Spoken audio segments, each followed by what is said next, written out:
welcome to Above Replacement Radio. I am your host, Chris Gianta. You know what Christy Mathewson wasn't worried about? SIERA.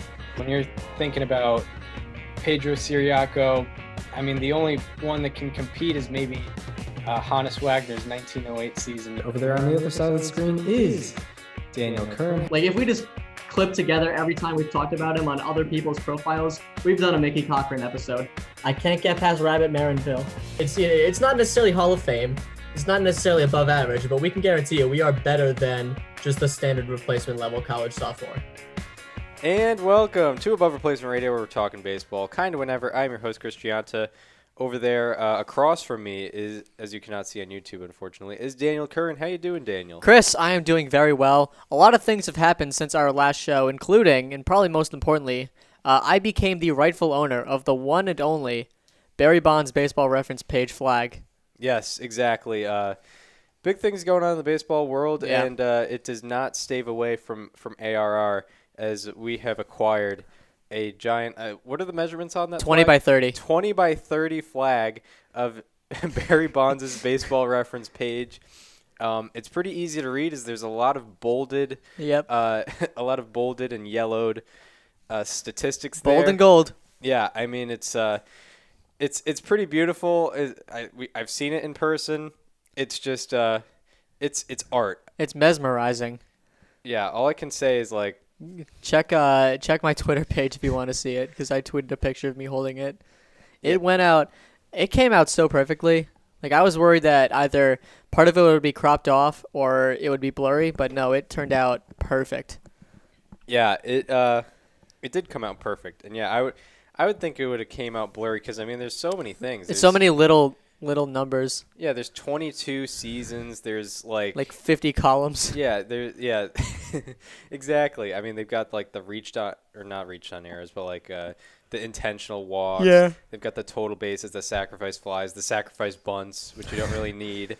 Yeah, on the standard batting page. Yeah, all 4 of his sacrifice hits in his career, which all came. Let's see, they all came. After 3 of them came after 1987. His rookie year was after 1989. His rookie year was 1986, by the way. Yep.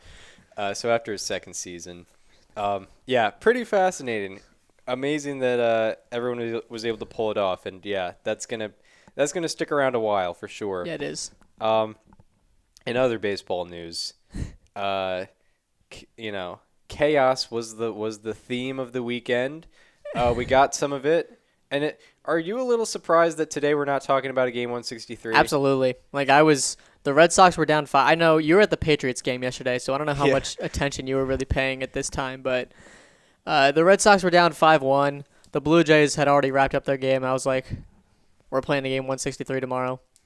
Yeah. Like, it's going to happen. Like, we're down 5-1 to the Nationals. I think Garrett Richards had just allowed a 2-out single to Alex Avila in his last game. Oh, my God.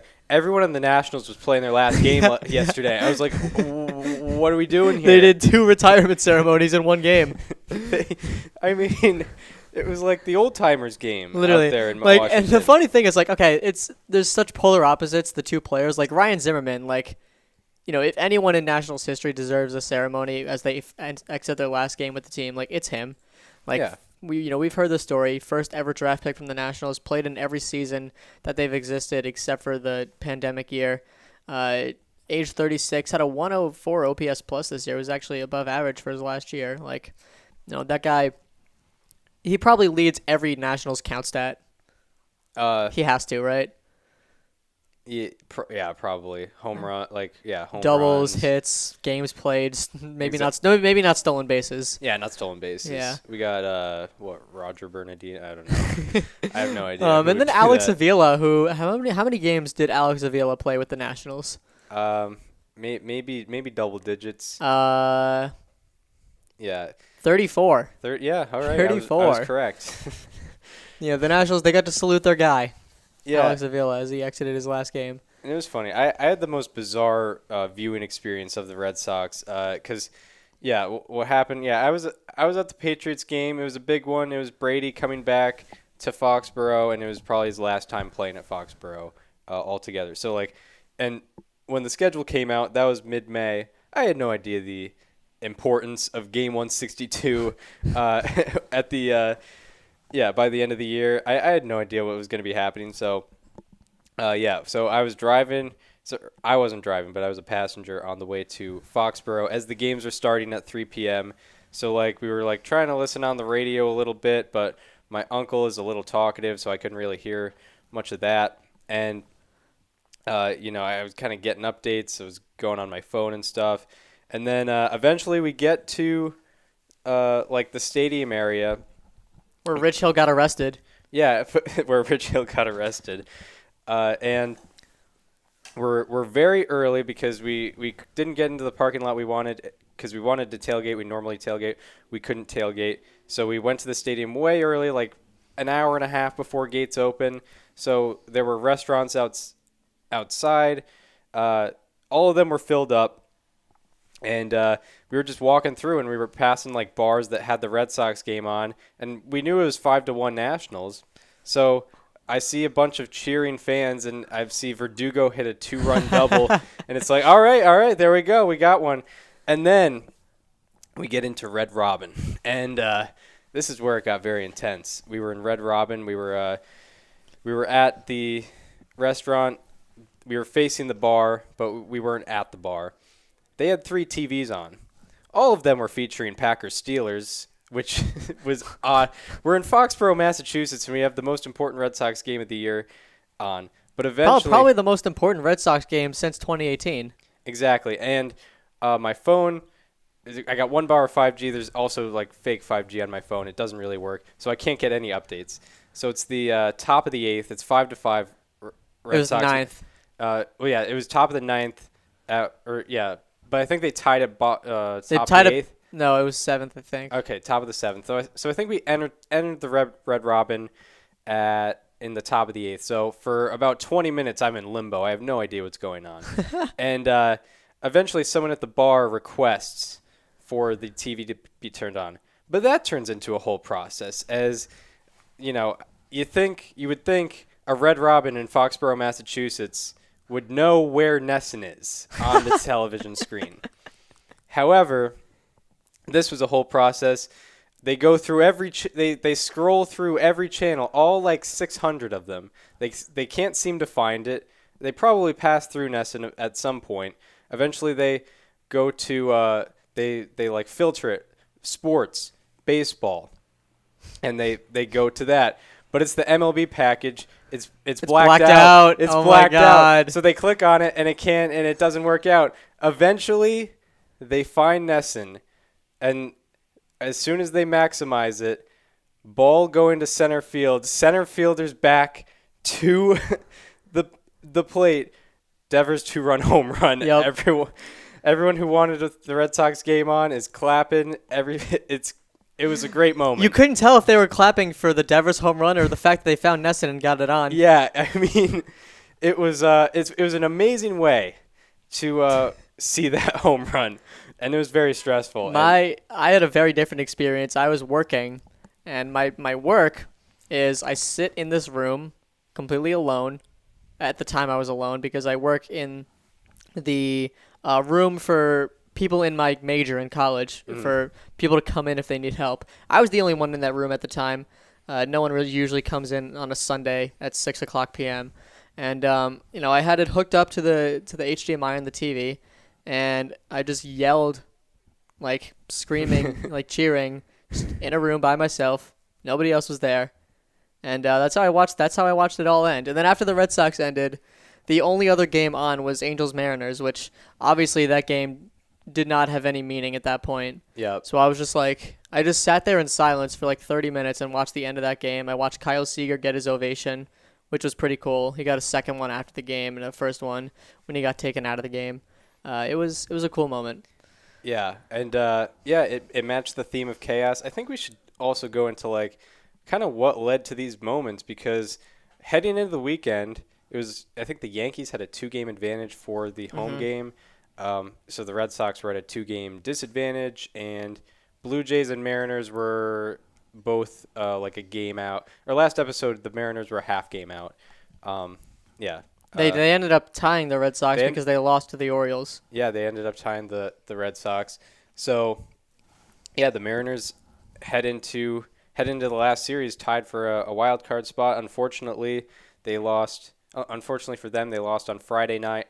They had some opportunities with runners in scoring position. It didn't work out for them, and they lost 2-1. They had a very clutch game, a very WPA heavy game on Saturday, where Mitch Haniger had an 850 WPA.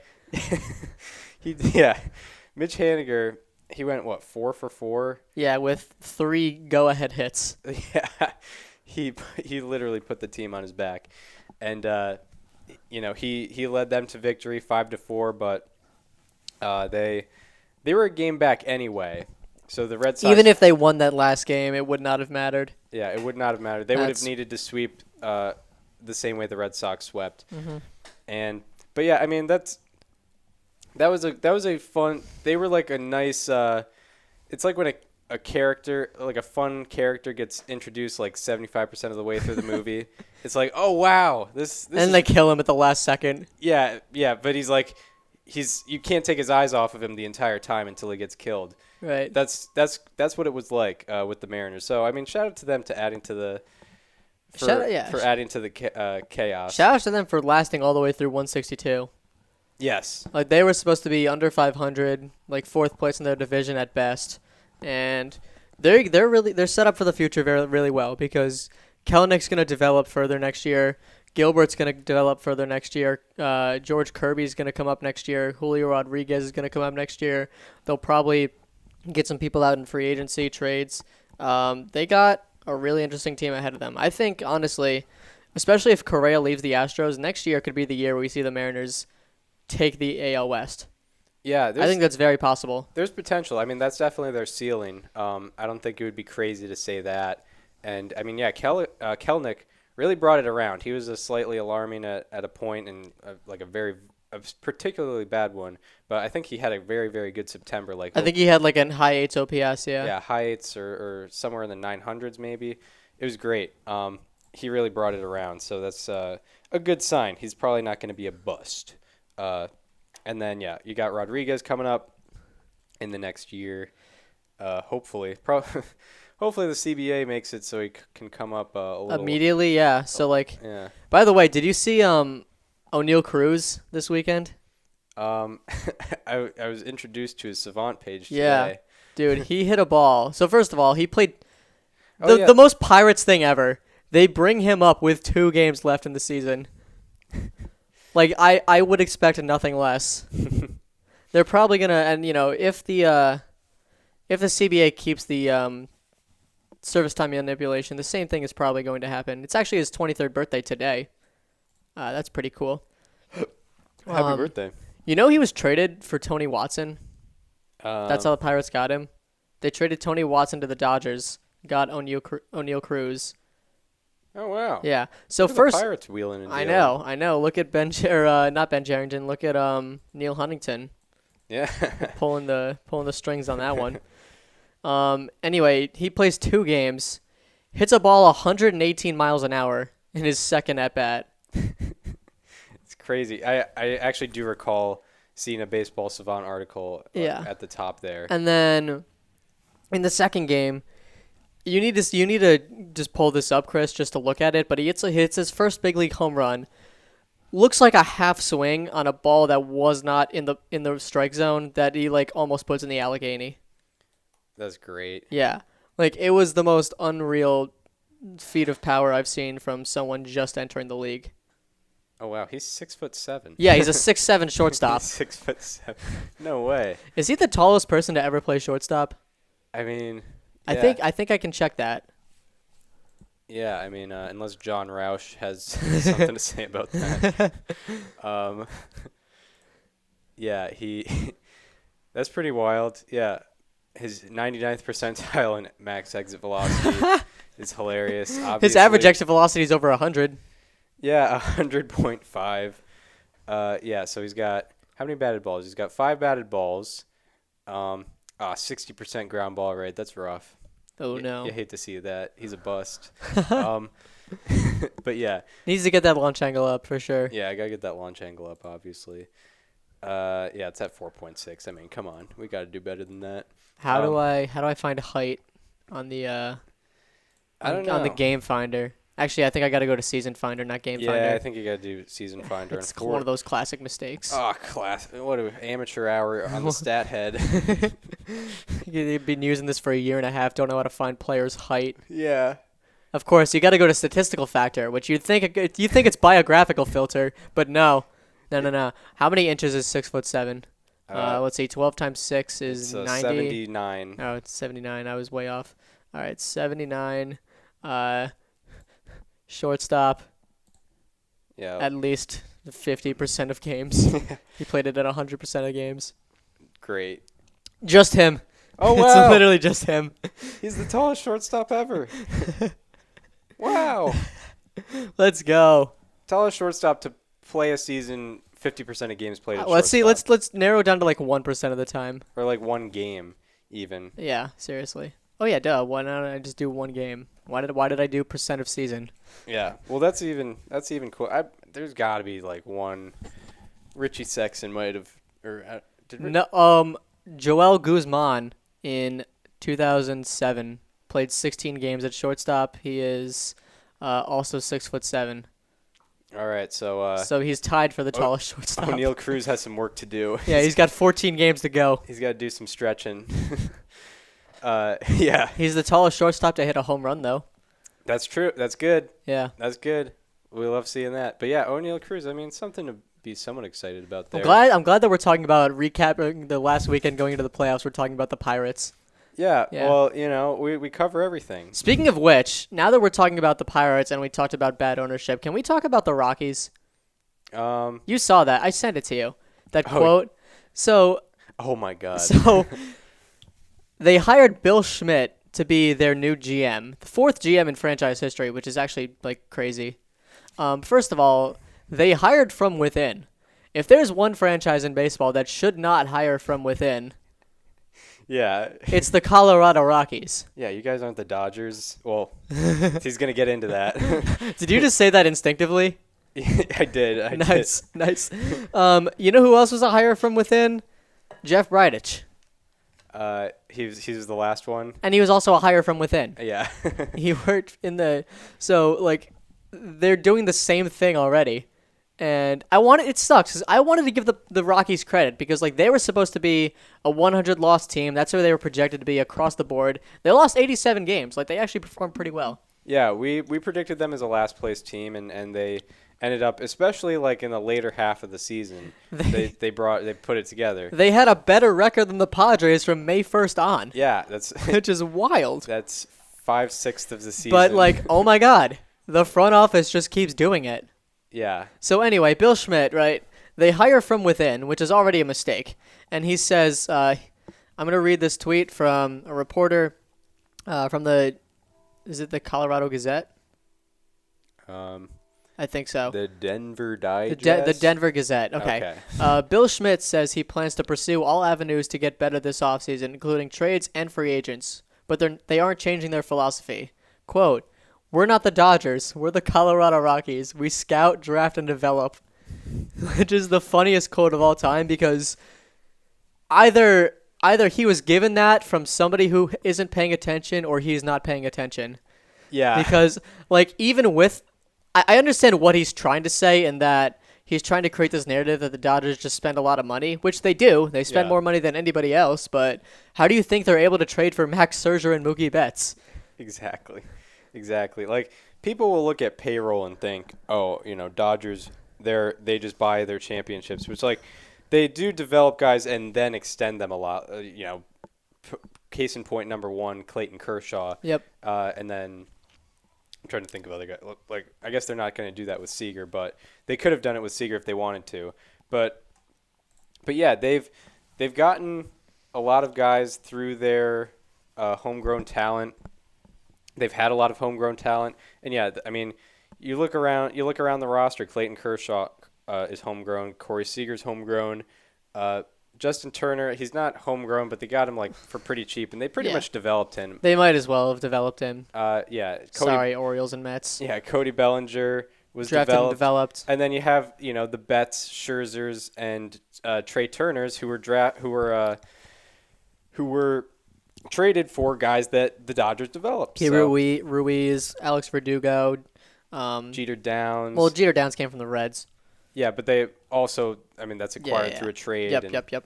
No one not through anyone that they signed through free agency. The point is, like, every time you think the Rockies front office can't get worse, they amaze you.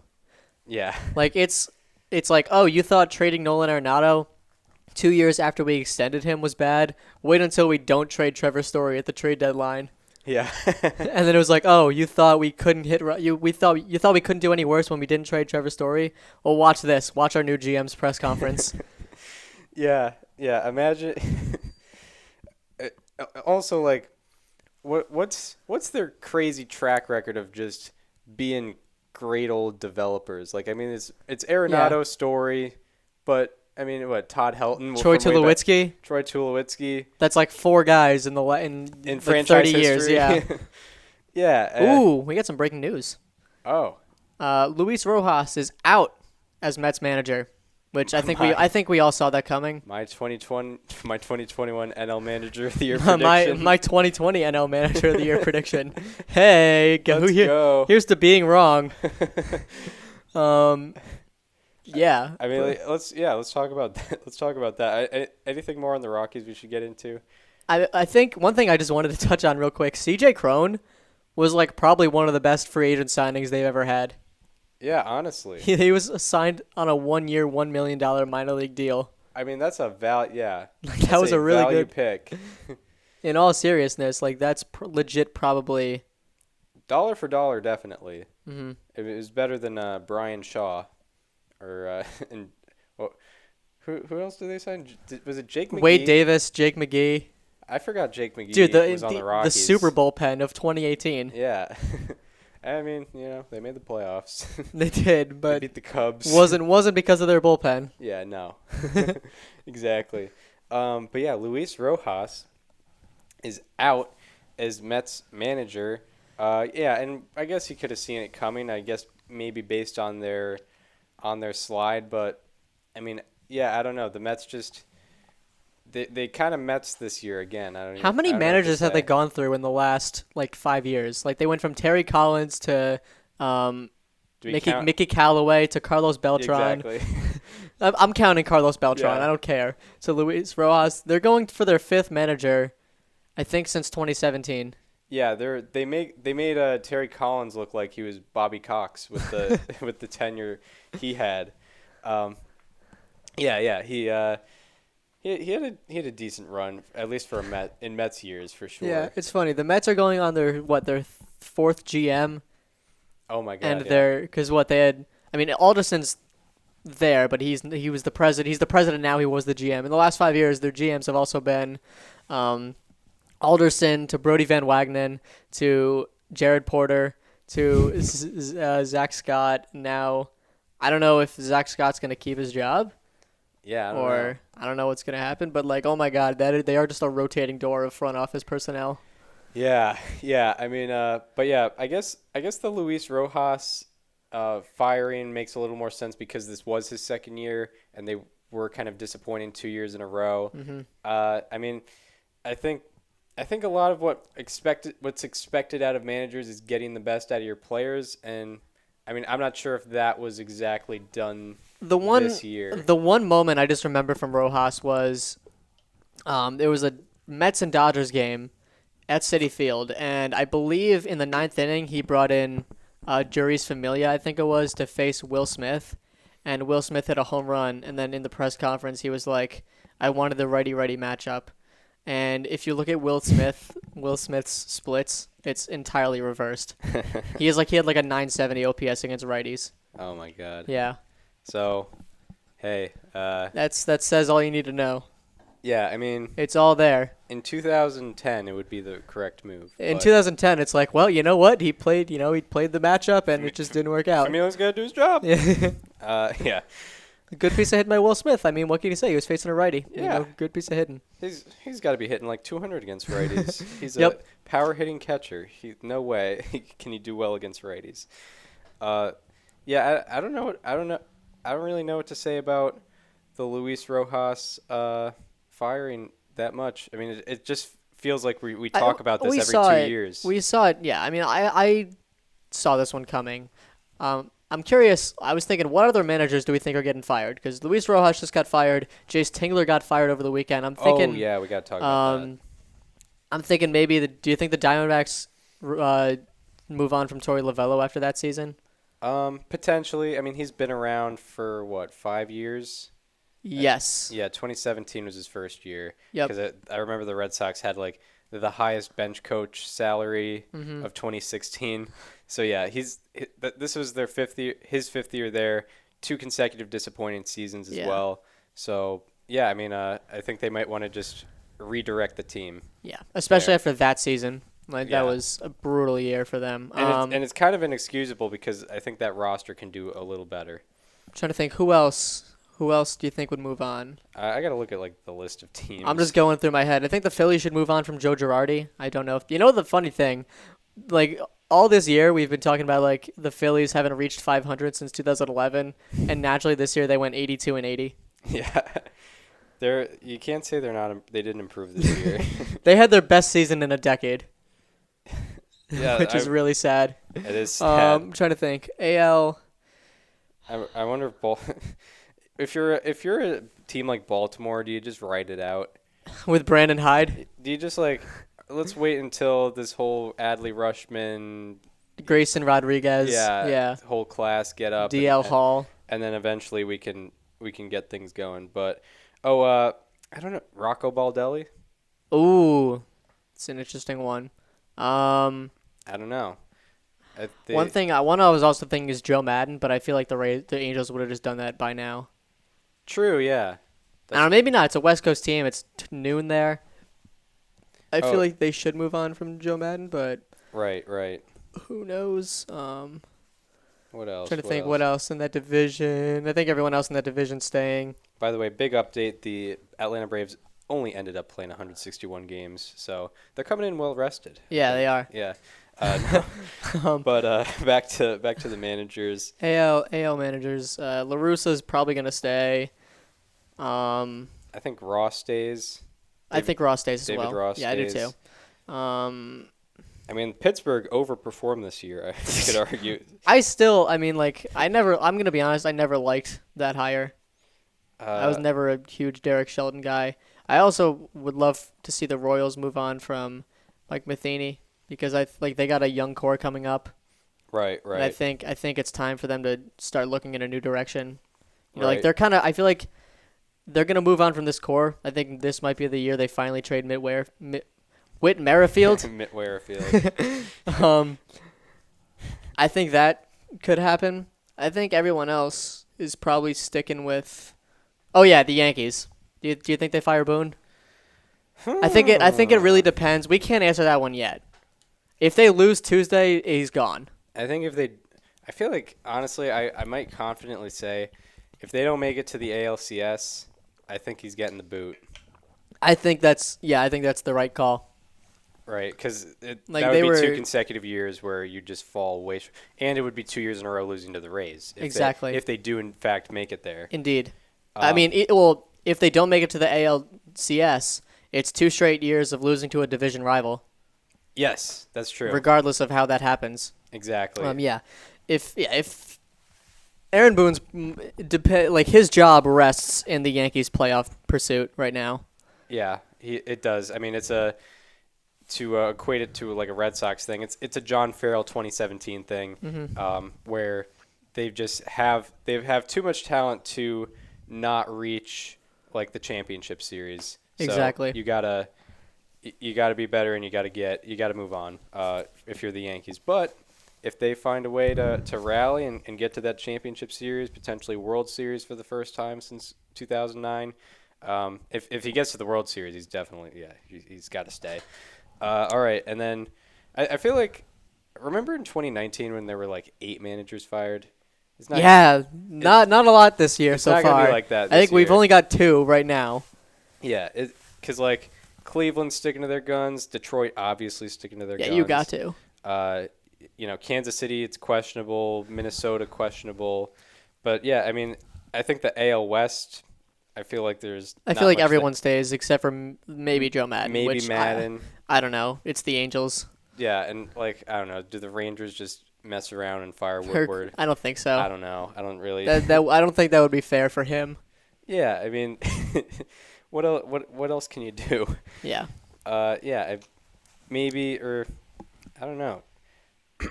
I don't want to suggest it, but is there a possibility of Davey Martinez being out? I don't know. A part of me wants to say that like most of their shortcomings this year came after the trade deadline when he was, I would agree. When he didn't have Max Scherzer, Trey Turner, Kyle Schwarber, like all those guys. I feel like it's a pitching coach thing. Like how long were we talking about the Nationals just perennially having a great starting staff? And Strasburg is hurt all the time. Corbin has been disappointing. Like Scherzer's gone. I feel like that's a pitching coach thing. And by the way, like their offense was actually better, like as a team after the trade deadline. Yeah. Because they walked. Well, most of that's because of Soto. Because Soto was like, yeah, I'm going to have a 200 weighted runs created plus for 2 months. Exactly. Their offense was not. It's not as bad as I thought it would be, considering like Soto's really the only notable guy in there. Yep. That I can think of, especially after the trade deadline. I think that's mostly it. Who's on the hot seat? Rojas and Tingler are already out. How crazy is that? Tingler's gone. Matheny, Baldelli, maybe. Madden, maybe. Martinez, probably not. But there's a possibility, and then the bottom feeder teams. There's always like maybe they do it. Where do you think the Padres go from here? Yeah, and for reference, Jayce Tingler got fired. The Padres manager after one season, basically. We'll call it that. Yeah, and it's been 2 seasons, but it was really after 1 season. Yeah, and in 2020, did he finish second in Manager of the Year? He finished second because Don Mattingly won it. I feel like Tingler was kind of just the scapegoat here. Like the Padres needed to do something drastic, and that was kind of just the answer. I would agree. Yeah. I don't really know how much of this is to blame solely on him. I think he'll have no problem finding a job somewhere else. But they needed to do something after that season, and this was just that move. Right. Exactly. Like when you have a collapse like that, there needs to be something that when you have a collapse like that with that much talent on the team. And another way to equate it to the Red Sox is this is the franchise I know the most. 2011 Red Sox, their overall record was better, but they obviously had the 7-20 September collapse where they lost like a 9-game lead on the Rays in that month. And what they did is they fired Francona, they fired Theo, and they got 2. Like they ended up hiring guys that were not as good at their job, but they felt like they needed to do it because the fans wanted an answer. Yeah, and that was that. You needed an answer, and obviously, like Francona's been a great manager with Cleveland, but one of the craziest things, Cleveland just had their first losing season since 2012. Yeah, it's surprising. That's considering the payroll. Exactly. I mean, this is probably a culmination of the payroll. Like, it's never been worse than it was this year. Yeah. In recent memory. Like, you trade Lindor, you get rid of, everyone. I mean, it's just this was kind of supposed to happen, I guess. Right. Exactly. Like, yeah. When you deplete the roster that much, and by the way, Jose Ramirez is just so underrated. He is. Like, I think I'm gonna go on a tweet thread at one point, but I don't know when that's gonna be. But he's got some great stats, and I think since the start of 2017, only Mike Trout and Mookie Betts have more F4 than him. That makes sense. He's like perennially a MVP finalist. He should have won it in 2020. Yeah, and he's got solid defense, solid offense, solid offense from the batter's box and on the bases. Like, great. And it'll be nice whenever he does get out of Cleveland on the free agent market, probably after 2023, which is when his options run out. But anyway, it's not about Cleveland. Yeah, I would agree with you that the Padres thing is mostly a thing of just pointing the finger at somebody. They're not going to get rid of AJ Preller because, I mean, he did everything he could, honestly. Yeah, well, I don't know how. I mean, like, the only thing you could really point your finger to with him is just the trade deadline. It's Right. like, oh, you only got Adam Frazier, and the Dodgers got Scherzer and Turner, and the Giants got Chris Bryant, and you only got Adam Frazier. But, like, I don't think realistically anything more than that was going to get done ever by anybody. Right. And if they did, we would have been like, what are we doing here? Yeah, and like, oh yeah, it would be so overkill. I would say if there's something to blame Preller on this year, all of the guys that he traded in like 2020 or so are all performing. Like if you go back and look at that Mariners trade, like Luis Torrens, Ty France, Matt Brash, even like all those guys performed very well this year. Right. That is true. Like, and Austin Nola hasn't really been what they were getting last year. That's what I think. I got to look at his stats. No, he hasn't. Oh, I mean, no, he hasn't. He was definitely below league average this year.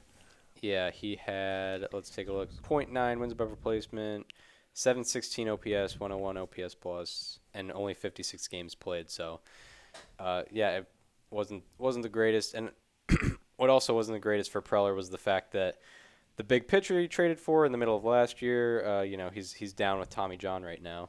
And the two pitchers he traded for, the two pitchers he traded for last winter, off season, yeah, did not work out.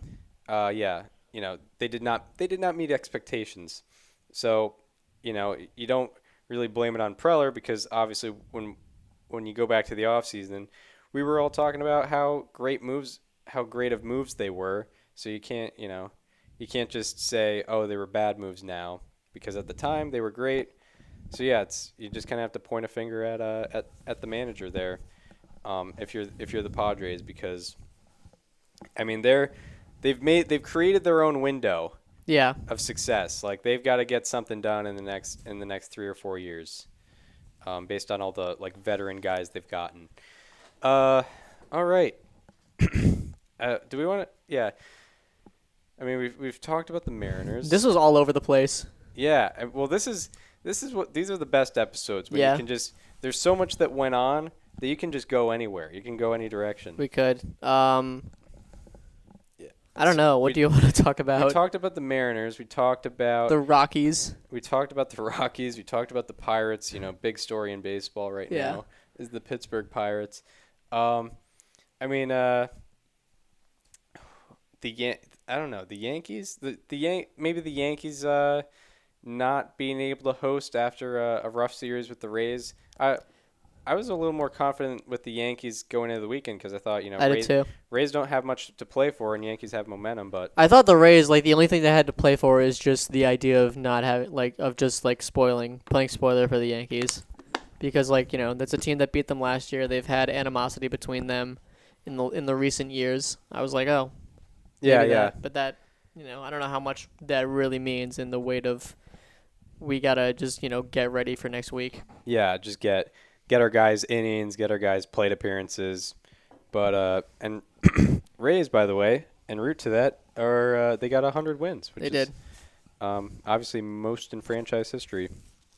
In their 24 years now of Rays. Can you imagine?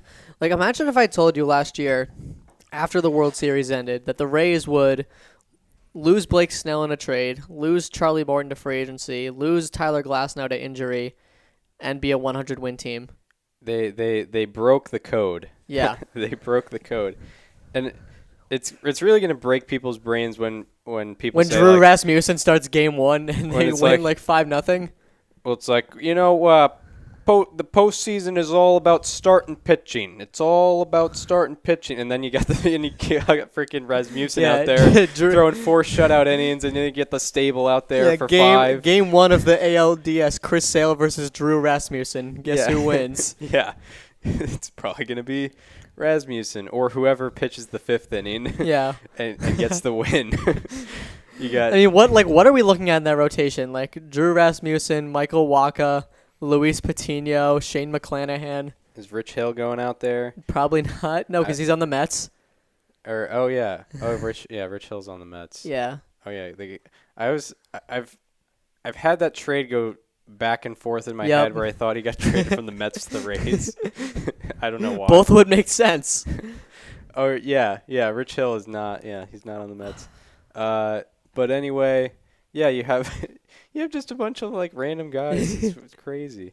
So yeah, the Rays they played spoiler. Their offense was on fire. Garrett Cole had a rough start. Not against the Rays. That was against the Blue Jays. Never mind. Mm-hmm. Who did the Yankees have go this past weekend? They had Tyon started game 162, but he only faced the order like once. He didn't go very long into that outing. Montgomery pitched one of the games, and who am I missing? Was it Herman? No. Was it? It wasn't Andrew Heaney. He's not starting anymore. No. They released him. Oh wow. Yeah, no, he was not. It was Cortez. Nestor Cortez.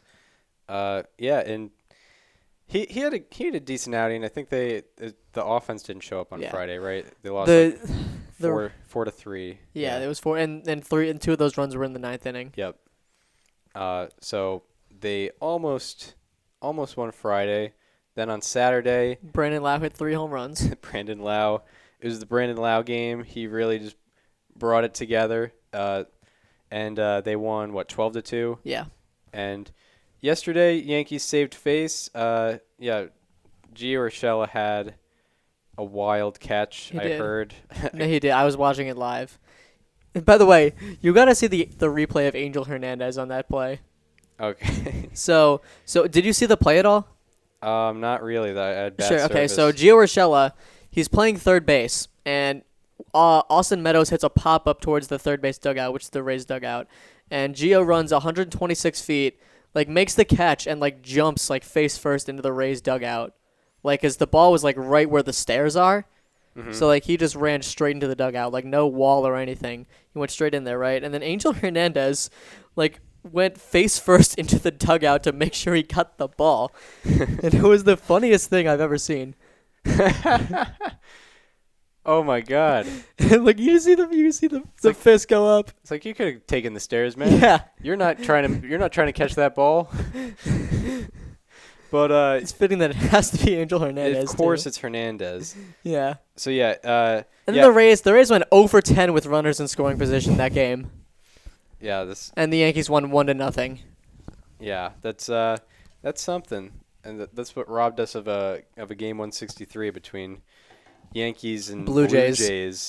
Blue Jays. Yeah. That's so sad that they did not make it, but I've had many bad takes over this season, but one thing I think my last wild card take was my only correct one, where I said the Blue Jays were storming hot, and I said I like the Red Sox because of what they have left, and what happened. The Nationals just could not find ways to win the game against the Red Sox, and they came out on top, and they're hosting the wild card game. Someone tweeted so you're telling me the Blue Jays missed the playoffs by 1 game, and it showed a game in August against the Tigers where the Tigers had the tying run on second with 2 outs in the 9th, and the ball was hit to second, and the second baseman spiked it to Vlad Jr. and it turned into an error, which turned into the game tying run, which they later lost in extras. Yeah, when you miss something by 1 game, you look at the entire schedule. You look at the worst loss you had. You look at the entire schedule, and you're like, what could have gone different? Yeah. Because I imagine the Blue Jays, I know we poo-poo it, but I feel like they had a decent run differential too. Oh, they had a great run differential. Yeah. They had one of the best. They had, I think, one of the best ones in the majors. I think they had the best one in their division, maybe besides the Rays. Yeah, I would assume it was better than the Red Sox and Yankees. So yeah, Tampa Bay has the highest run differential in the AL East with 206, but Toronto is next best with 183. Yankees have plus 42.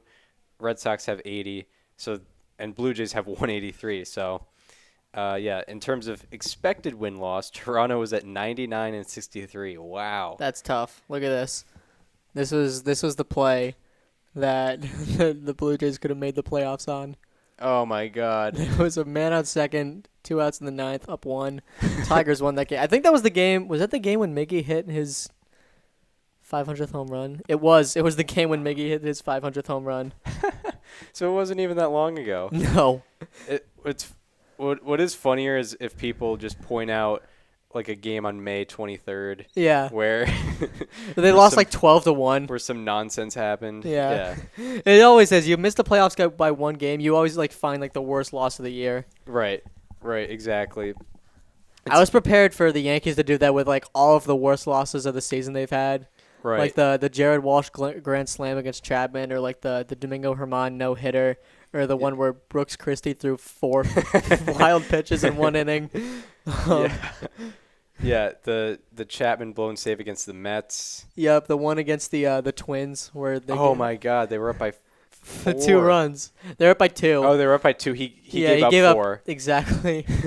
Josh Donaldson and Nelson Cruz hit home runs in that game. Yeah, it's like all the worst losses of the season.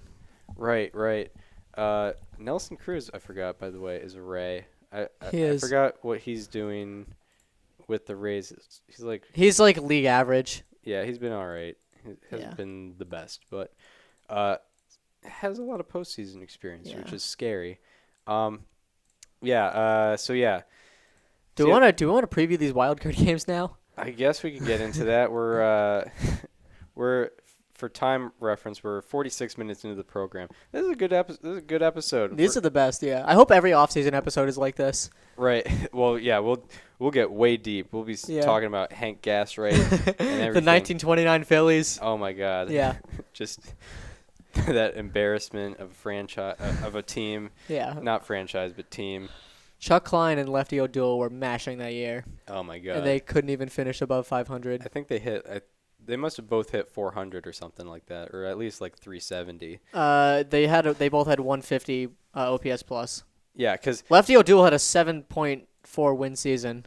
Yeah, because when we were doing history episodes and I was looking up like Lou Gehrig and Rogers Hornsby stats, freaking Lefty was right there with him, and I was like, you're not even the coolest lefty ever. I was like, you guys, why are you here? You don't belong here. Stop. What are you doing?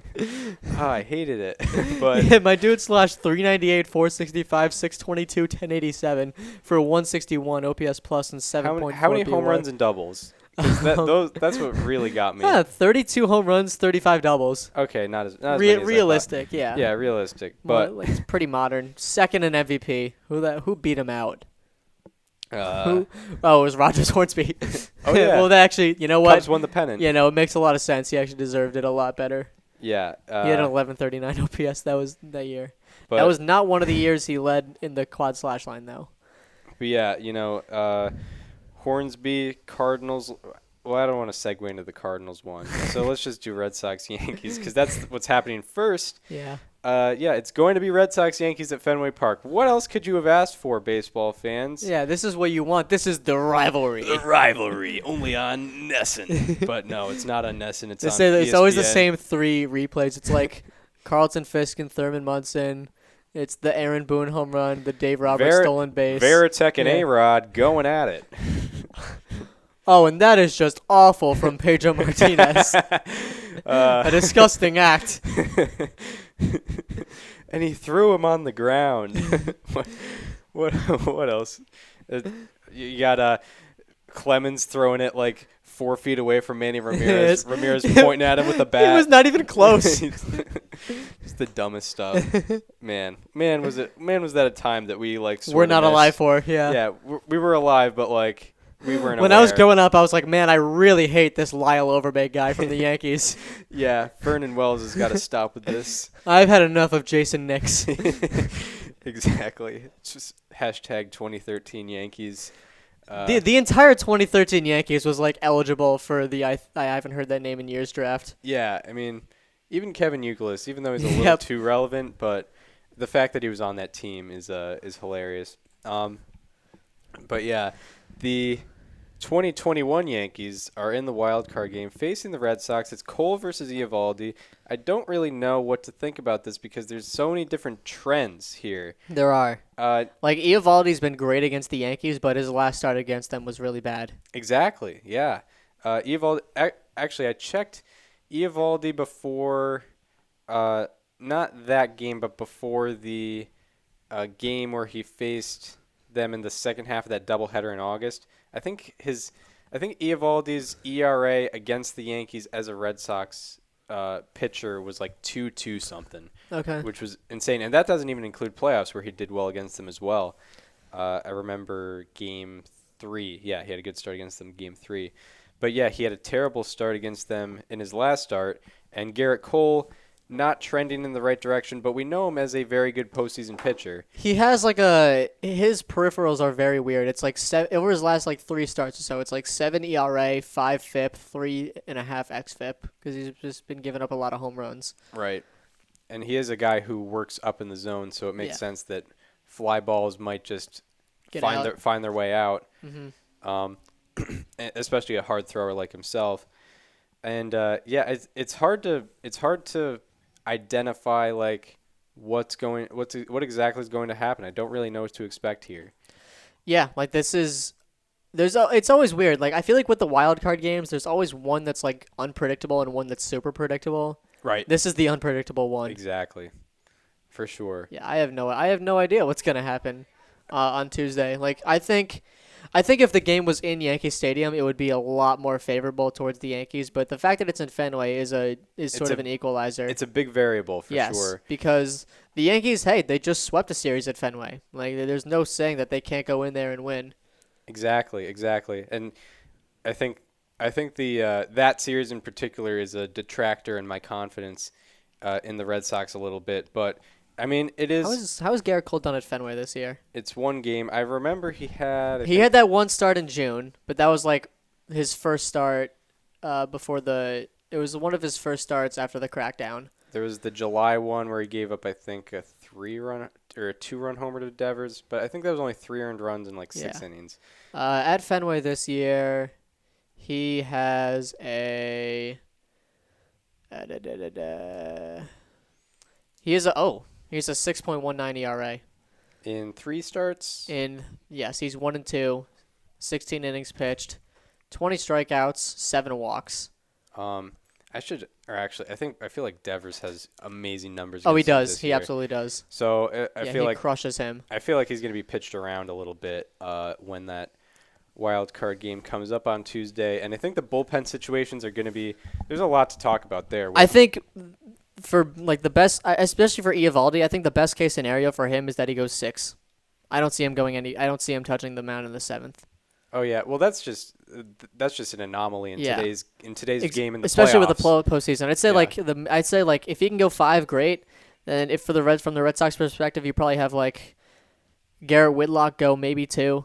You have Ryan Brazier go 1. You have Hansel Robles go 1. And knowing Cora, he's probably going to throw a starting pitcher out there too. Yeah. And I'm out of the loop. Whitlock's back? Yes. That is huge. It is very huge. He made his first appearance off the IL yesterday. Oh, okay. So he's going to be on a day's rest. He only pitched 1. Do you know who we had close out the game? Nick Pivetta. Yeah, and Erod pitched the inning before that. He pitched the bottom of the 8th. Yeah. Yeah, I did. So, it's very weird because, Chris Sale, Erod, and Pivetta are all going to be on 1 day's rest. So I don't know if they'd be available for 1 inning. Right, exactly. They probably will be, and then Eovaldi's obviously going, and then that leaves Tanner Houck. Tanner Houck's probably going to pitch in that game. Yeah, there's I could see him being the first guy out of the bullpen if Eovaldi doesn't go more than 4. Yeah, obviously there's not a lot off limits. The Red Sox bullpen situation has changed a lot since the end of July. Yeah, Matt Barnes has not been the same guy. Yeah, Matt Barnes. You're probably going to see Matt Barnes in the same role he was back in 2018. They're just kind of a middle innings guy. If that. Maybe not even a setup guy. Hansel Robles, I feel is getting some late inning work. He's been amazing. Yeah, honestly, I feel we might see more starters if the Red Sox end up, making somewhat of a run in the playoffs. I feel like we're going to see more starters out of the bullpen than we did in 2018. 100%. Because, I mean, in that Red Sox bullpen, there's not a lot of well-trending bullpen arms. You're right. Like Ottavino is not going well. I should actually pull up the individual statistics from that Red Sox bullpen since their win against the Yankees, that comeback win, the Domingo Germán no-hitter. All right, so we found some stats. So Red Sox individual relievers since the trade deadline, July 30th. There's some decent ones. You got Garrett Richards out of the bullpen, 26. I don't trust Garrett Richards. 26 and a third, 3.42 ERA. I'm just gonna be honest. He's been bad his last few outings, and I don't. And he's not trending well in the last few weeks. Hansel Robles, 3.60 ERA in 25 innings. Garrett Whitlock, 3.47 ERA in 23 and a third. Then it starts getting bad. Adam Ottavino, 20 and 2/3 innings pitched, 6.10 ERA. What else? Phillips Valdez, he's not going to be. No, he's not going to be on the roster. Yeah. Garrett Richards has given up a run in 4 of his last 5 appearances. So I'll pass on that. Yeah. Who else? Where's Matt Barnes? Yeah, Matt Barnes has a 9.26 ERA in 11 and 2/3 innings pitched since the trade deadline. He also had a COVID IL stint there. It's honestly not as bad as I thought, which is good, I guess. I should look at the team bullpen ERA since the trade deadline rankings also. Their bullpen ERA since the trade deadline is 4.60, and where does that rank? Not anywhere in the top 1 for sure. Not the best. Definitely not the best. Probably not the worst. Definitely not the best. Yeah. I feel like just in the month of August it was a lot worse, and I think they've done a little better in the last month or so. Just kind of varies guy by guy. Their bullpen ERA since the trade deadline ranks 21st in all of baseball. And let's look at Yankees in that time frame, 3.08 ERA. That's third in all of baseball. The Yankees have Clay Holmes, who's been amazing for them. Loaizaga great. Yeah, it's funny because Chapman's been trending a lot better. Because if you looked at just the roster and the names, you'd assume the Yankees bullpen just got worse. But yeah, no, I mean, Clay Holmes has done well for them. Loaizaga has turned into. Dude, he's throwing 100-mile-an-hour sinkers. Yeah, what are you even supposed to do with that? It's just insane what he's able to throw, and he's been a stopper. Chapman has turned it around a little bit. Chapman has a 1.88 ERA in his last 15 appearances, dating back to late August. Yeah, so he's righted the ship. Chad Green also has been, I'd say, consistent, although I haven't been keeping crazy attention there. I mean, but a 3.12 ERA on the year overall is good to see. So definitely more confident in the Yankees bullpen than the Red Sox bullpen. So, I mean, I think for the Red Sox, you just have to try to jump on Garrett Cole early. And, just like you have in some games, not all, not most of the games, but some games, jump on him early. Eovaldi's got to pitch like playoff Eovaldi, like playoff Yankee Eovaldi as well, and hope for the best. Hope for the best there. So I guess I don't know. Does that lead into predictions? We'll predict the wild card game. We haven't done this in 2 years. You go first. With the Red Sox Yankees, how I see it going, I see Cole giving up 2 runs in between 5 and 6 innings. I see Eovaldi giving up a couple runs as well in 5 to 2 innings. I think the Yankees are going to win 4-3 over the Red Sox in the wild card game. Okay. I think the keys to the game for the Red Sox are keep the Yankees in the park. Nathan Eovaldi has done a very good job of that all year against any team pretty much. Yep. Outside of that one game. I think he also needs to keep them off the base paths via base on balls. I think a lot of this comes down to Eovaldi's BABIP because that's been something that's haunted him this year. I think Eovaldi is going to do those things. He's going to pound the zone. He's going to keep him in the park. I think the Red Sox are going to win 5-3. 5-3 Yeah. Red Sox. So we have different opinion on this. I mean, a lot different than it used to be. We always had I feel like when we first predicted wildcard games, I think we both picked Nationals and Rays. We both got it right. So I mean, come on. Yeah. You got to pick those teams. There was no. I remember there was no way the A's were winning that game in 2019. That was the obvious one. Like I said, there's always one obvious one and one questionable one. There was no chance the A's were ever going to win that game. Yeah, it's just like it was Charlie Morton going in that stadium. Like I don't know. Yeah, there's just too much foul territory for them to win a game. It's not a real place. I remember in 2015 when the Cubs and Pirates were playing, I was like, who is picking the Pirates in this game? Yeah, right. Like right. Jake Arrieta's pitching. The Cubs are I know that they're one game worse in record, but they are just the better team. Exactly. Like who is picking the Pirates tonight? No one. Right. So now we preview the Cardinals and Dodgers. Funny how each team was able to get in. I mean, Cardinals just on a red hot streak, but the Dodgers are pretty much right there with them record wise, even with their streak. And then overall in the year, obviously the Dodgers have a major advantage. And we have, as you pointed out, we're really seeing a Max Scherzer, Adam Wainwright wild card game in 2021 in the year 2021. No, not 2013. Yeah, 2021. Yeah, we're seeing it, and we're excited to see it, and they've definitely earned their spots for sure. Yeah. It's interesting because I mean, what did the Cardinals do in their most recent series? They played the Cubs. It was very weird because the last game got rained out. They were losing. I think it was 3-2. It was super, super weird. So the Cardinals game got rained out in the 8th inning, so they just stopped it. The Cubs were winning, but every time I tried to check the score on MLB, the app, it just kept changing the score. Like I would click on the actual final score was 3-2 Cubs. I would click on it, it would be like 10-3 and then 6-5, and it just kept changing. I was like, what was the final score of this game? Yeah. But it was 3-2 Cubs. Yeah. It was in the 7th inning.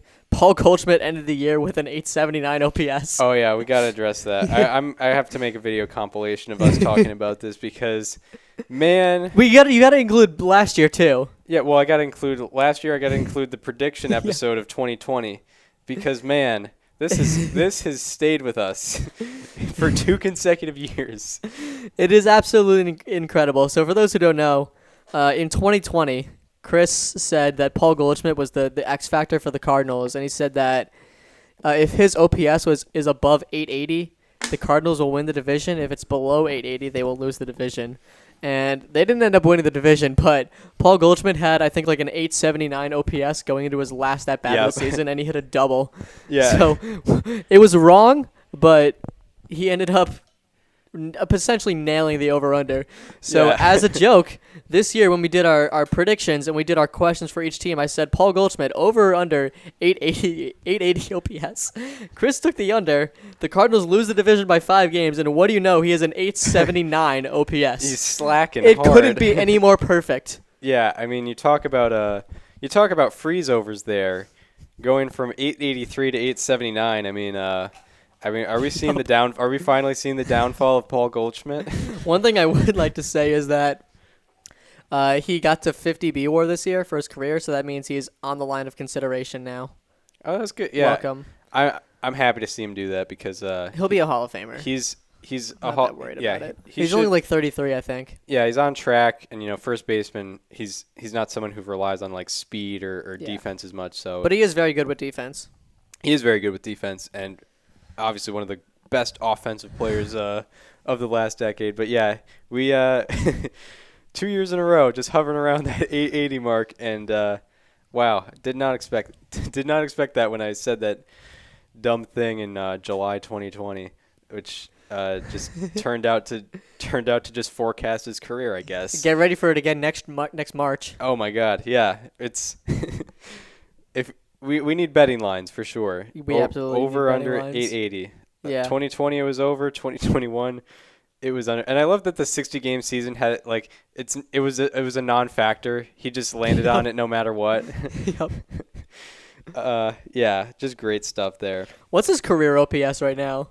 It's got to be close. Actually, I think it's 900. I think it's around. It's definitely 900. It's 911. Yeah, his OPS is 911 on his career. Yeah, great hitter though, obviously, as he's hovering around 880 in his well into his 30s. That's a mid 140s OPS plus. Yeah, great job. What was the league wide slash line this year? Oh yeah, that's right. We gotta check it. It was 244, 317, 411, 728. That is the same as it was in 2018. Very similar. Wow, in 2018 it was 248, 318, 409, 728. Exact same OPS.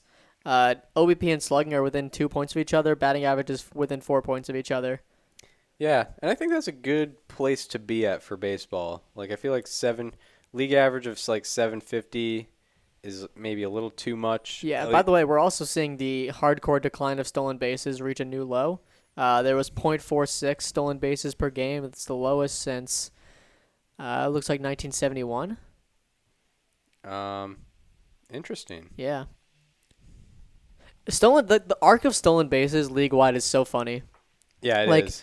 It started like people were doing it like crazy in like the 1800s and the dead ball era. And then as soon as the live ball era picked up, they just stopped.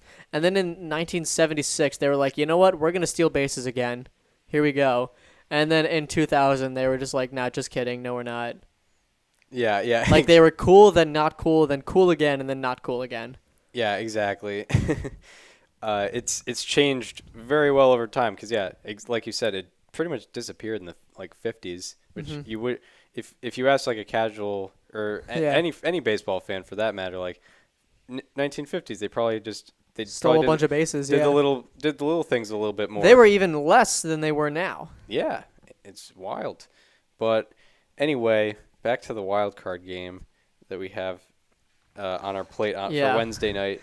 I think. I'm trying to think. I think the Dodgers should be happy that streak ended when it did. You know what's crazy? I was looking at. I think a lot of people are gonna, try to go be edgy and pick the Cardinals because they were hot in September. Right. Since September 8th, which is the day that the win streak started, the Dodgers are only 2 games worse than the Cardinals. Yeah. Like the Dodgers are just as hot. Like I can't really. Everyone wants to get on the Cardinals bandwagon, but it's like, I don't know. It's hard to go against the Dodgers here in Dodger Stadium with Max Scherzer on the mound with that offense. Let me see if Adam Wainwright faced them this year. Yeah, that would be interesting. Like, I feel like a ton of people are gonna go edgy with Cardinals. Like, they're riding the momentum, and they're coming in. And they could, but they're coming in. I'm not relying underdogs. on it. Okay. It's like 2011 all over again. What an interesting start. On September 8th, he faced them in St. Louis. He went 8 1/3, 7 hits, 4 earned runs, no walks, 4 strikeouts. It's a classic 1928 line. Yup. What a weird start. Well, when did he give up those runs? Can you click on the innings pitched? I sure can. He gave up, let's see, 1 in the first. Oh, okay. Oh, wow, yeah. 1 in the first, 1 in the sixth, 2 in the ninth. All right.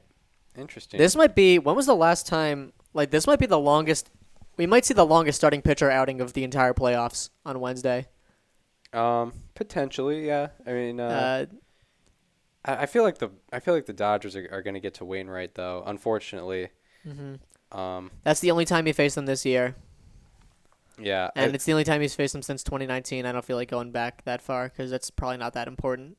Yeah, for prediction, I'm going 6-2 Dodgers. Ooh. In his last 5 starts, Wainwright is a 3.86 ERA, which is right around league average. A little bit better, probably a 1.12 ERA plus. Yep. With a 4.59 FIP. He's going to be throwing strikes. We know that. He's not going to walk people. Max Muncy's hurt. That is unfortunate. Right, and so is Clayton Kershaw. That is unfortunate. What was Muncy out with? He got, I don't know exactly, but he got hurt literally on Sunday, which is brutal. Yeah, that's the word, especially in a game that.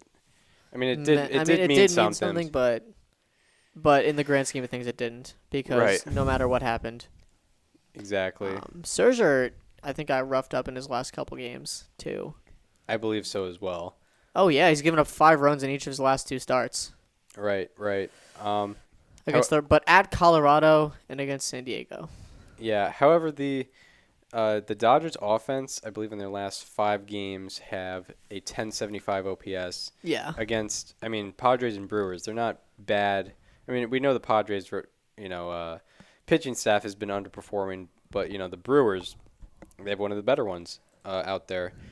So, yeah, my prediction was 6-2 Dodgers. What are you thinking about this game? I'm just looking at what Scherzer.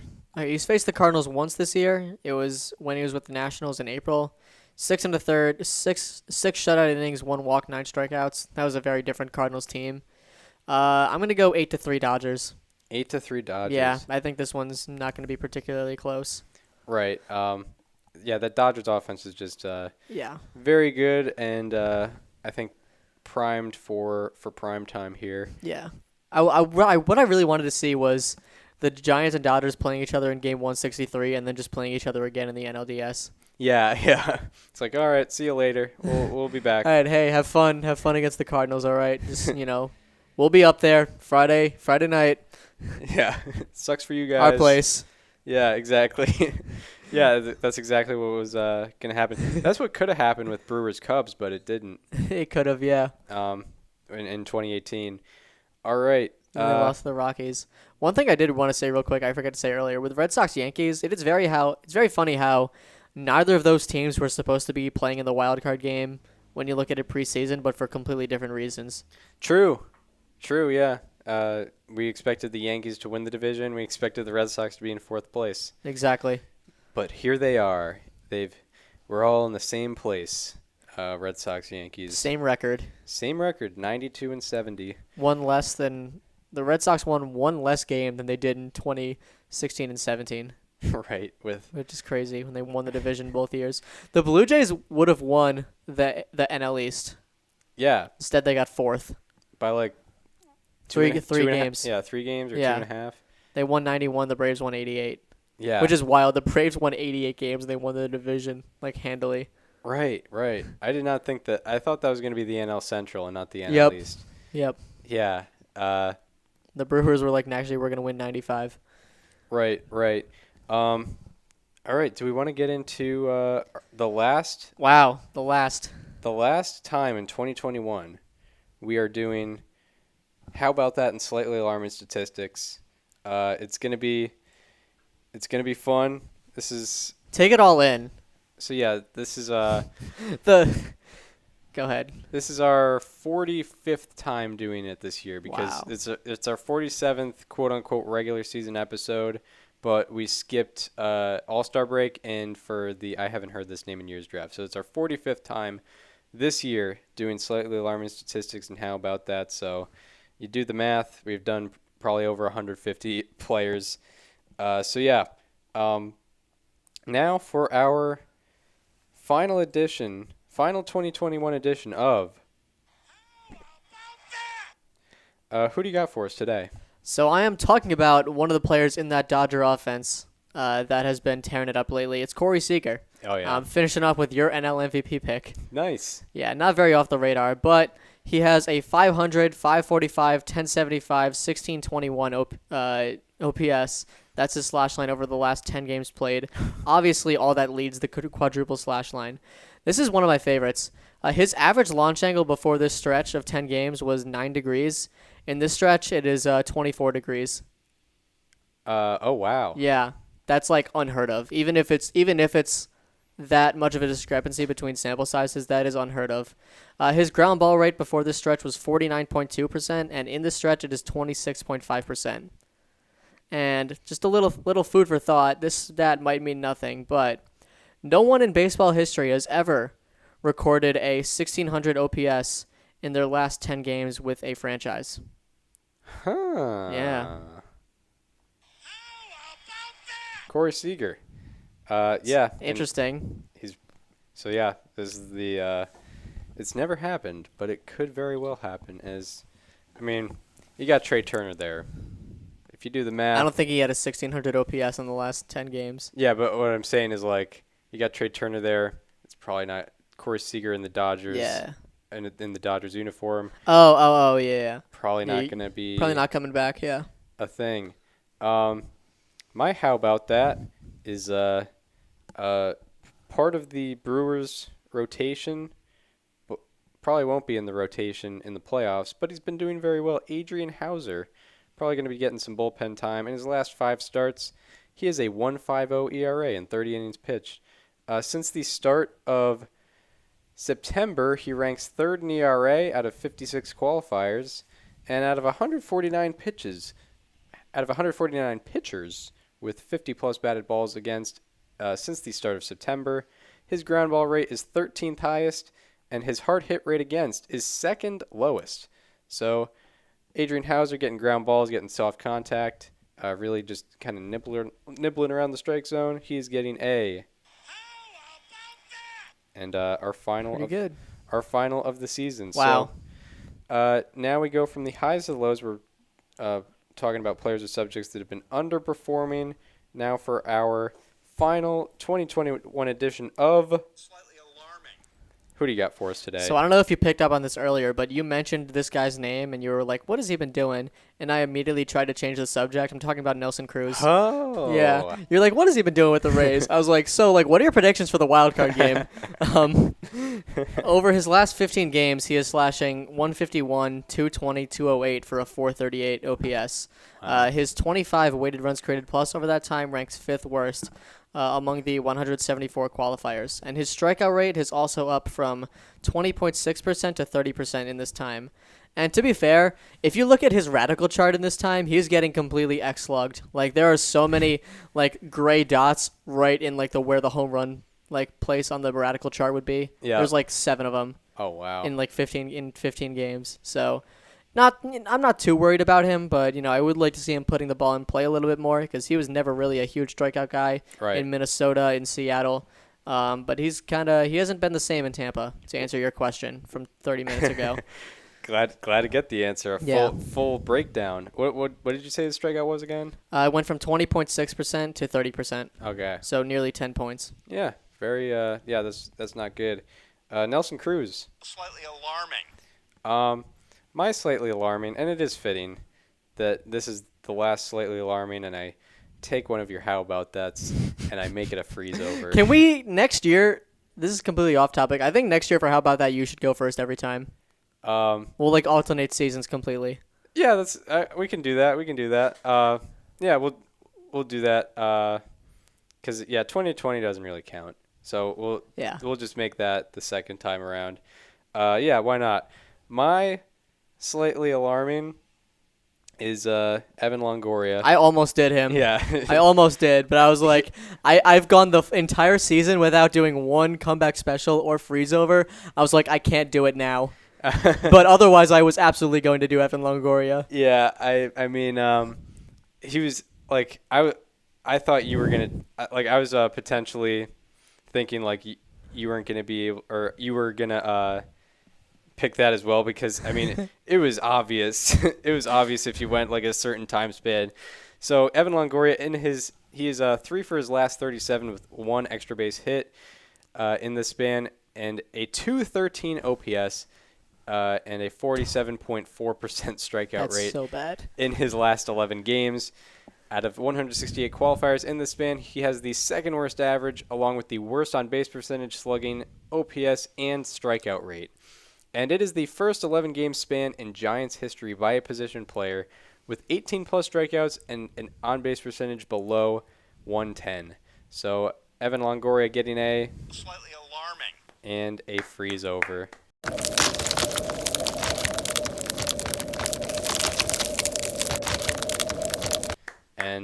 And that's it. That does it. That's it for the first full season of How About That and Slightly Alarming Statistics. Thank you guys. Thank you all for joining along. It's the part we most prepare for every show. Yeah. We put a lot of effort into it.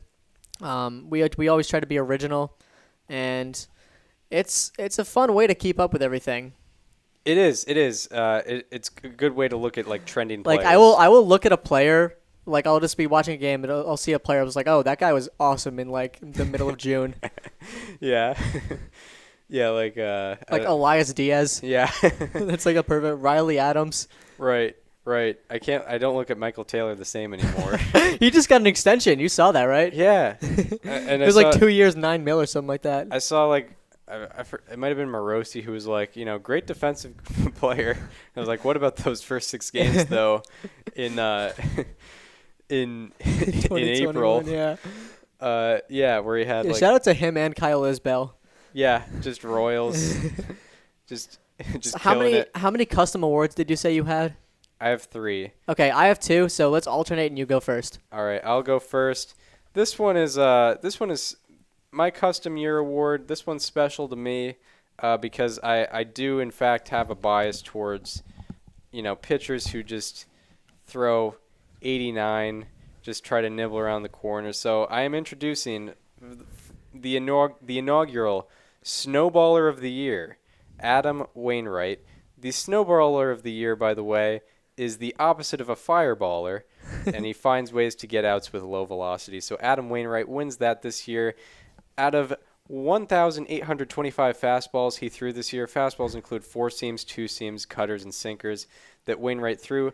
96.3% of them had pitch velocities of 91 miles per hour or lower, and there were 18 pitchers to have 250-plus plate appearances and on fastballs that had a pitch velocity of 91 miles per hour or lower.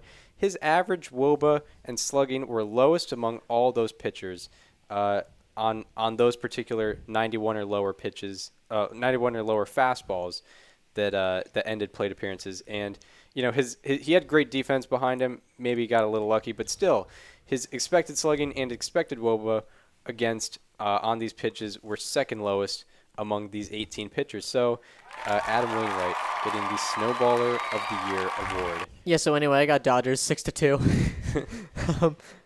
Oh, yeah. In the game. I still, yeah. Yeah. The Dodgers offense, they're I think too good. Going forward, you should, while I'm announcing this one, you should think of some honorable mentions for your other ones and then do like 3 finalists. Okay, yeah. Yeah, so my first custom award, it's the one you all know and love. It is the Carlos Santana of the Month award. This is the last installment of it this year. And the 6th winner of the award is going to Matt Chapman. There we go. Of the Oakland A's. Through September and a small part of October, he slashed 136, 283. 136, 283. That is a almost 150-point difference. 321, 604 for a 75 weighted runs created plus. His 17.2% walk rate during this time was 8th in the majors. For those of you who do not know, the Carlos Santana of the Month award was inspired by the 2020 season of Carlos Santana, where he slashed 199, 349, 350 for a 699 OPS. So the award is given to a guy with a low batting average but high walk rate. And that was what Matt Chapman did in the month of September and a small part of October. Chris, it is on to you. Congratulations to Matt Chapman. Setting an example for the kids. And shout out to, Ian Happ, Yasmani Grandal, Abraham Almonte, Bobby Bradley, Franmil Reyes, and Matt Chapman for being the 6 recipients of the Carlos Santana of the Month award. Yes, congratulations.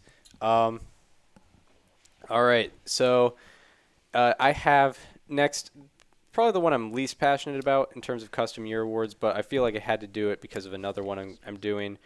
I have the Powerballer of the Year, and the Powerballer of the Year is given to the pitcher or hitter with the best luck of the year. So this year it is Marcus Stroman. He had a 3.02 ERA and a 4.33 expected ERA. And out of 87 pitchers with 350-plus balls in play against him, he had the largest difference between WOBA and expected WOBA against in his favor.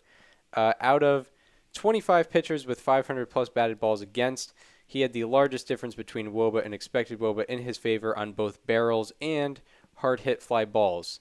So Marcus Stroman, congratulations, Powerballer of the Year. Incredible. Carrying you into free agency, so hopefully they don't look too much into the StatCast numbers. Who do you got for your what is your next custom award? So before I get into it, I just want to say That's nothing personal against Stroman.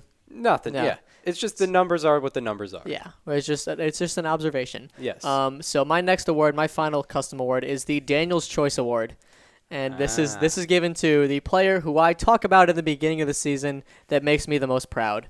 whether I write about them or I talk about them on the show or both, this is the guy who I'm proud of because they prove me right. Yes. So there's 3 finalists for this award. The first one is Logan Webb. Logan Webb, I wrote about him. I did not mention him on the show, but I did write about him preseason. He hit a home run yesterday. He started the game where the Giants clinched the NL West. He was one of the best starters in the league, and he has an incredible ground ball rate. Robbie Ray. I talked a lot about him this year. He might win the Cy Young. He cut the walks down. He's continuing on the Randy Johnson career arc that I predicted. And the third finalist is Scott Barlow, one of my most passionate reliever picks for players to watch this year. Established himself as the closer of the Kansas City Royals. Has a really good future ahead of him. So the Daniel's Choice Award goes to... It's Robbie Ray. Obviously, it's Robbie Ray. Why would I pick anybody else? It doesn't even need any introduction. Yeah, it's Robbie Ray. He's probably gonna win Cy Young. That's really what you need to know. It's like when Taylor Swift is like freaking out over winning like the Grammys. Even though it's like, obviously you were going to win. Yeah, we know. Come on. Congratulations to Robbie Ray for winning the Daniel's Choice Award, the inaugural Daniel's Choice Award. Yeah, congratulations, Robbie Ray. And now on to an unfortunate award. It's the Short End Award. The Short End Award. I already know who's winning. Is given to the pitcher or hitter with the worst luck on the year. And honestly, I don't know how many times I'm gonna give out these awards. It's supposed to be every year, but I might not do it. But like the numbers I've studied on this particular individual is like I can't not talk about him. And I don't think I've talked about him extensively on the podcast. I've done some Twitter threads on him, but on the podcast I haven't really gone too deep. So Eduardo Rodriguez is getting the Short End Award. Also, heading into free agency, he had a 4.74 ERA, but a 3.55 expected ERA and a 3.32 FIP in 157 and 2/3 innings pitched. He had a 3.96 BABIP against, with runners in scoring position, which is third highest out of the 124 pitchers to face 100-plus batters with runners in scoring position. Obviously, BABIP, the normal number is around 300. And if you have a high BABIP against, that usually signifies bad luck. Not always, but most of the time it does. He had a 363 BABIP against overall, which is the highest out of 100 pitchers to face 500-plus batters this season. Out of 87 pitchers with 350-plus batted balls, with 350-plus balls in play against them, Rodriguez had the highest difference between WOBA and expected WOBA against. Out of 70 pitchers with 400-plus batted balls against them, Rodriguez had the highest difference between batting average and expected batting average against.